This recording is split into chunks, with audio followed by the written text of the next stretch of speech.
Hello, people. How are you? Welcome to From My Bookshelf to Yours, courtesy of the Violet Times, where you come for the good news and you stay for the books. And what is the good news? Ladies and gentlemen, the good news is knowledge. Okay. We're going to start this off with The 48 Laws of Power by Robert Greene. In a nutshell, I was inspired to begin to record this series because I grew up in a time where we went to the encyclopedia into the library to research, to get to find information, and to learn. And it hit me the other day because we all go to Google now for the most part. And then I turned around and I looked at my collection of books and I thought to myself, well, what if I share some of the things that I have on my bookshelf, some of the itty bitty bits of knowledge, with whoever, wants to listen, with whoever wants to watch, because I feel like knowledge is power. Knowledge is very powerful. And I think that the more we know, the better. I feel like the more we learn, the more the universe opens up to us, the more we attract. And I'm all for growth at all times. So we're not going to read the book word by word, page by page. We're going to do more like an overview of each law and read some of like the meat of the law.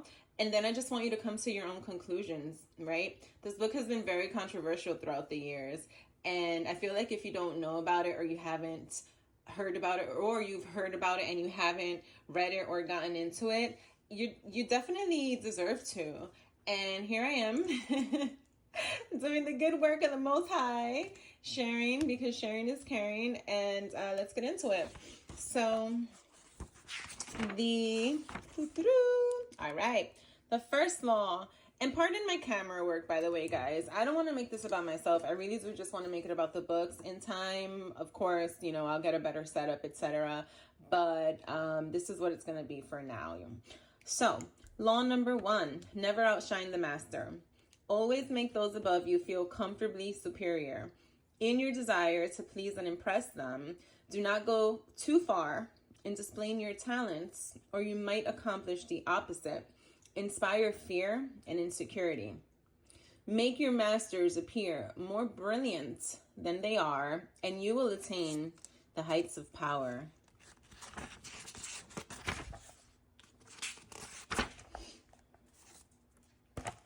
And here we have a breakdown.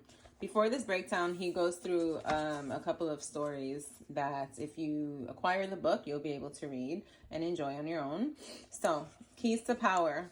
Everyone has insecurities. When you show yourself in the world and display your talents, you naturally stir up all kinds of resentment, envy, and other manifestations of insecurity. This is to be expected. You cannot spend your life worrying about the petty feelings of others. With those above you, however, you must take a different approach.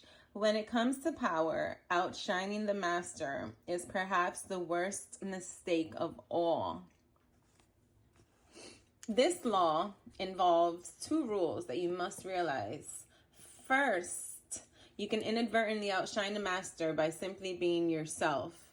There are masters who are more insecure than others, monstrously insecure.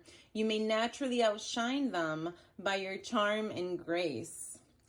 The lesson is simple. If you cannot help being charming and superior, you must learn to avoid such monsters of vanity.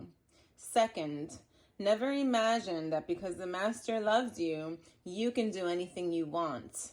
Entire books could be written about favorites who fell out of favor by taking their status for granted, for daring to outshine. Remember the following.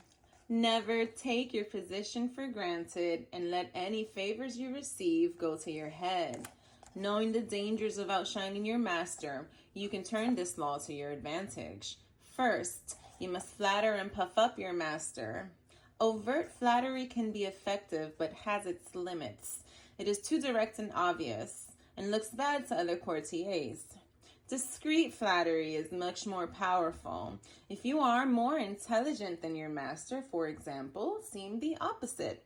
Make him appear more intelligent than you. Act naive. Make it seem you need his expertise. Commit harmless mistakes that will not hurt you in the long run, but will give you the chance to ask for his help. Masters adore such requests. A master who cannot bestow on you the gifts of his experience may direct rancor and ill will at you instead. If your ideas are more creative than your master's, ascribe them to him in as public a manner as possible. Make it clear that your advice is merely an echo of his advice.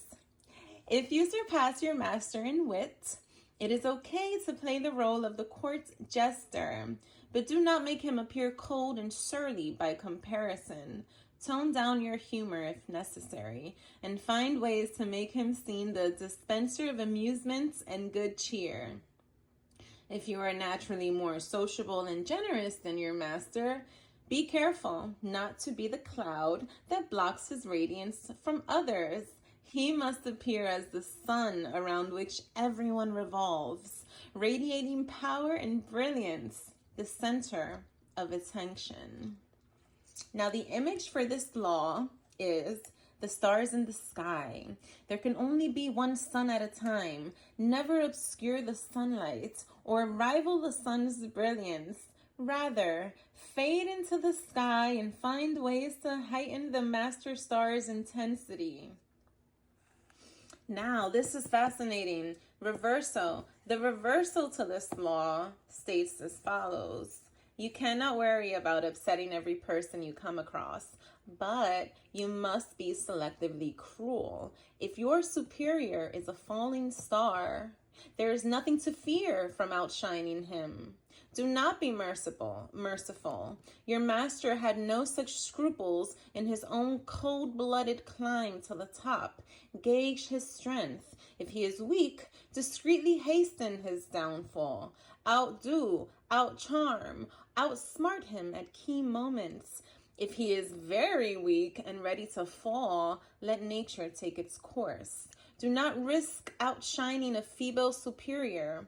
It might appear cruel or spiteful, but if your master is firm in his position, yet you know yourself to be the more capable, bide your time and be patient.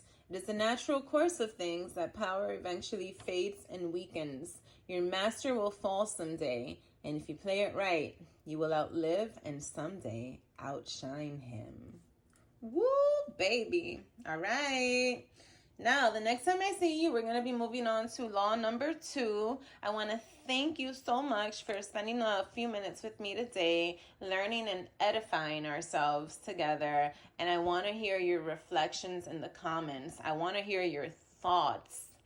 You know, I watched a brief video about this, and someone said that these laws are not necessarily for us to use them every day, but it's to be aware of other people in the world who may use them.